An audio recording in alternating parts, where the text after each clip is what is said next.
இந்த வீடியோவில் 7ஆம் வகுப்பு புதிய தமிழ் புத்தகம் இயல் 8ல் உள்ள லைன் பை லைன் கொஸ்டின்ஸை நம்ம பார்க்க போகிறோம். வையம் தகலியா வார்க்கடலே நெய்யாக வெய்ய கதிரோன் விளக்காக செய்ய என தொடங்கும் பாடலின் ஆசிரியர் யார்? பொய்கை ஆழ்வார். சுடர் ஆழியான் அடிக்கே சூட்டினேன் சொல் மாலை இடர் ஆழியான் நீங்குகவே என தொடங்கும் பாடலின் ஆசிரியர் பொய்கை ஆழ்வார். சுடர் ஆழியான் என்ற சொல்லின் பொருள் ஒளிவிடும் சக்கரத்தை உடைய திருமால். பூமியை அகல்விளக்காகவும் ஒளிக்கின்ற கடலை நெய்யாகவும் வெப்ப கதிர்வீசும் கதிரவனை சுடராகவும் கொண்டவன் திருமால். பொய்கை ஆழ்வார் காஞ்சிபுரத்திற்கு அருகே உள்ள பிறந்த ஊர் திருவெக்கா. 4000 திவ்ய பிரபந்தத்தில் உள்ள முதல் திருவந்தாதியை பாடியவர் பொய்கை ஆழ்வார். ஞான சுடர் விளக்கு ஏற்றினேன் நாரணர்க்கு ஞான தமிழ் புரிந்தனான் என்ற பாடலை இயற்றியவர் பூதத்தாழ்வார். 2ஆம் திருவந்தாதியை பாடிய ஆழ்வார் பூதத்தாழ்வார். பூதத்தாழ்வார் பிறந்த ஊர் மாமல்லபுரம். ஒரு பாடலின் இறுதி எழுத்தோ அசையோ சொல்லோ அடுத்து வரும் பாடலுக்கு முதலாக அமைவது அந்தாதி எனப்படுகிறது. அந்தம் என்ற சொல்லினுடைய பொருள் முடிவு. ஆதி என்ற சொல்லின் பொருள் முதல். திருமாலை போற்றி பாடிய ஆழ்வார்கள் மொத்தம் எத்தனை பேர்? 12 பேர். 4000 திவ்ய பிரபந்தத்தை பாடியவர்கள் ஆழ்வார்கள். 4000 திவ்ய பிரபந்தத்தை தொகுத்தவர் நாதமுனி. முதல் ஆழ்வார்கள் பொய்கை ஆழ்வார், பூதத்தாழ்வார், பேயாழ்வார். இடர் என்ற சொல்லின் பொருள் துன்பம். ஞான சுடர் என்ற சொல்லை பிரித்தெழுத கிடைப்பது ஞானம் குடல் சுடர். இன்பு குடல் உருகு என்பதனை சேர்த்தெழுத கிடைப்பது இன்புருகு. இன்சொல் விளை நலனே ஈதலே வித்தாக வன்சொல் களைகட்டு வாய்மை எருவட்டி என்ற பாடல் வரியை இயற்றியவர் முனைப்பாடியார். அன்பு நீர் பாய்ச்சி அறக்கதிர் ஈனவர் பைங்குள் சிறுகாலைச்சை என்ற பாடல் வரி இடம்பெற்றுள்ள நூல் அறநெறிச்சாரம். அறநெறிச்சாரத்தின் ஆசிரியர்தான் முனைப்பாடியார். முனைப்பாடியார் எந்த ஊரை சார்ந்தவர்? திருமுனைப்பாடி. அதில் பேர்லேயே அவருடைய ஊரும் இருக்கிறது. திருமுனைப்பாடியை சேர்ந்தவர் தான் முனைப்பாடியார். முனைப்பாடியார் எச்சமயத்தை சார்ந்தவர்? சமண சமயத்தை சார்ந்தவர். முனைப்பாடியார் எந்த நூற்றாண்டை சேர்ந்தவர்? 13ஆம் நூற்றாண்டை சேர்ந்தவர். முனைப்பாடியார் இயற்றிய அறநெறிச்சாரமானது எத்தனை பாடல்களை உள்ளடக்கியுள்ளது? 225 பாடல்களை உள்ளடக்கியுள்ளது. காந்தியடிகள் எப்பொழுதும் வாய்மையே பேசினார். வாய்மை என்றால் உண்மை என்று பொருள். இன்சொல் என்ற சொல்லை பிரித்தெழுத கிடைப்பது இனிமை குடல் சொல். அறம் குடல் கதிர் என்பதனை சேர்த்தெழுத கிடைக்கும் சொல் அறக்கதிர். இளமை என்ற சொல்லின் எதிர்ச்சொல் முதுமை. ஒப்புரவு நெறியை அறிமுகப்படுத்திய நூல் திருக்குறள். வாழ்வு அறநிலைய பாதுகாவல் வாழ்வாக அமைய வேண்டும் இம்முறையை எடுத்து கூறியவர் அப்பரடிகள். வாழ்வு அறநிலைய பாதுகாவல் வாழ்வாக அமைய வேண்டும் என்பதனை வழிமொழிந்தவர் காந்தியடிகள். உலகம் உண்ண உண் உடுத்த உடுப்பாய் என்று கூறியவர் பாரதிதாசன். வறுமையை பிணி என்றும் செல்வத்தை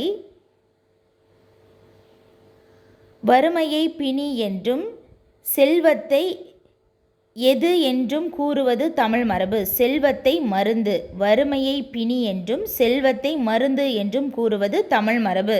செல்வத்து பயனே ஈதல் துய்ப்போம் எனினே தப்புன பலவே என்ற பாடல் வரி இடம்பெற்றுள்ள நூல் புறநானூறு. அதாவது செல்வத்து பயனே ஈதல் என்று கூறும் நூல் புறநானூறு. ஒப்புரவாண்மையுடன் வாழ முதலில் தேவைப்படுவது உழைப்பு. மக்கள் பணியையே இறை பணியாக எண்ணி தம் வாழ்நாள் முழுவதும் தொண்டு செய்தவர் குன்றக்குடி அடிகளார். திருமடத்தின் தலைவராக விளங்கியவர் குன்றக்குடி அடிகளார். திருக்குறள் நெறியை பரப்புவதற்காக தம் வாழ்நாள் கடமையாக கொண்டவர் குன்றக்குடி அடிகளார். நாயன்மார் அரிச்சுவட்டில் என்ற நூலை எழுதியவர் குன்றக்குடி அடிகளார். குறட்செல்வம் என்ற நூலை எழுதியவர் குன்றக்குடி அடிகளார். ஆலயங்கள் சமுதாய மையங்கள் என்ற நூலை எழுதியவர் குன்றக்குடி அடிகளார். குன்றக்குடி அடிகளார் நடத்திய இதழின் பெயர் அருளோசை அறிக அறிவியல் என்ற 2 இதழ்களை அவர் நடத்தியுள்ளார். அருளோசை அறிக அறிவியல். ஒருவர் எல்லாருக்காகவும் எல்லாரும் ஒருவருக்காகவும் என்று கூறுவது பொது உடைமை ஆகும். செல்வத்தின் பயன் ஒப்புரவு வாழ்வு ஆகும். ஜென் என்ற ஜப்பானிய மொழி சொல்லுக்கு என்ன பொருள்? தியானம் செய் என்பது பொருள். ஜென் சிந்தனையாளர் எந்த மதத்தை சார்ந்த துறவியர் ஆவர்? புத்த சமயத்தை சார்ந்தவர். ஜென் சிந்தனையாளர் பெரும்பாலும் எந்தெந்த நாடுகளில் வாழ்ந்து வந்தனர்? சீனா மற்றும் ஜப்பான். உவமை வேறு உவமிக்கப்பட பொருள் வேறு என்று இல்லாமல் இரண்டும் ஒன்றே என்று தோன்றுபடி கூறுவது உருவக அணி ஆகும். உவமை வேறு உவமிக்கப்படும் பொருள் வேறு என்று இல்லாமல் இரண்டும் ஒன்றே என தோன்றுபடி கூறுவது உருவக அணி ஆகும். வையம் தகலியா வார்க்கடலே நெய்யாக வெய்ய கதிரோன் விளக்காக செய்ய என்ற பாடலில் பயின்று வந்துள்ள அணி உருவக அணி. இரு பொருள்களுள் ஒன்றை மட்டும் உருவகப்படுத்திவிட்டு மற்றொன்றை உருவகப்படுத்தாமல் விட்டு விடுவது ஏகதேச உருவக அணி ஆகும். பெருமைக்கும் ஏனை சிறுமைக்கும் தத்தம் கருமமே கட்டளை கல்கின்ற குறளில் பயின்று வந்துள்ள அணி ஏகதேச உருவக அணி. வினையால் வினையாக்கி கோடல் நனைகவுள் யானையால் யானையாத் தற்று என்ற குறளில் பயின்று வந்துள்ள அணி உவமை அணி. ஏனென்றால் அற்று அப்படிங்கிற சொல்லானது வெளிப்படையாக வந்துள்ளது, அதனால் உவமை அணி. ஒரு நாட்டினுடைய அரணாக விளங்குவது காடு, மலை மற்றும் தெளிந்த நீர். ஒரு நாட்டின் அரண்கள் மொத்தம் 3: காடு, மலை மற்றும் தெளிந்த நீர். மக்கள் அனைவரும் ஒத்த இயல்புடையவர்கள் பிறப்பினால். மக்கள் அனைவரும் பிறப்பினால் ஒத்த இயல்புடையவர்கள். நாடென்ப என்ற சொல்லை பிரித்தெழுத கிடைப்பது நாடு குட்டல் என்ப. கண் குட்டல் இல்லது என்பதனை சேர்த்தெழுத கிடைக்கும் சொல் கண்ணில்லது. இனி பொறுத்துக. அன்பே தகலியாக, அப்போ அன்பு தகலி, ஆர்வமே நெய்யாக, ஆர்வம் நெய், சிந்தை ஈடுதிரியாக, ஞானம் விளக்காக. அன்பே தகலியாக, ஆர்வமே நெய்யாக, சிந்தை ஈடுதிரியாக, ஞானமே விளக்காக. இனி பொறுத்துக. அறநெறிச்சாரம் அதில் உள்ள பொறுத்துக. வித்து என்றால் விதை என்று பொருள். ஈன என்றால் பெற என்பது பொருள். சொல்லும் பொருளும். நிலன் நிலம், பைங்குள் பசுமையான பயிர், கடுஞ்சொல் வன்சொல். பொறுத்துக. வையம் என்றால் உலகம். இடர் ஆழி அப்படின்னா துன்பக்கடல். ஆழி என்றால் கடல். இடர்னா துன்பம், துன்பக்கடல். சொல் மாலை என்றால் பாமாலை. வெய்ய வெப்பக்கதிர் வீசும். இனி பொறுத்துக. தகழி என்றால் அகல் விளக்கு என்று பொருள். ஞானம் அறிவு. நாரணன் என்றால் திருமால். அறம்பயர்கள் என்றால் தேவமாதர்கள். அறம்பயர்கள் தேவமாதர்கள். இனி இலக்கண குறிப்பு தருக. தேன்மழை என்றால் உவமை.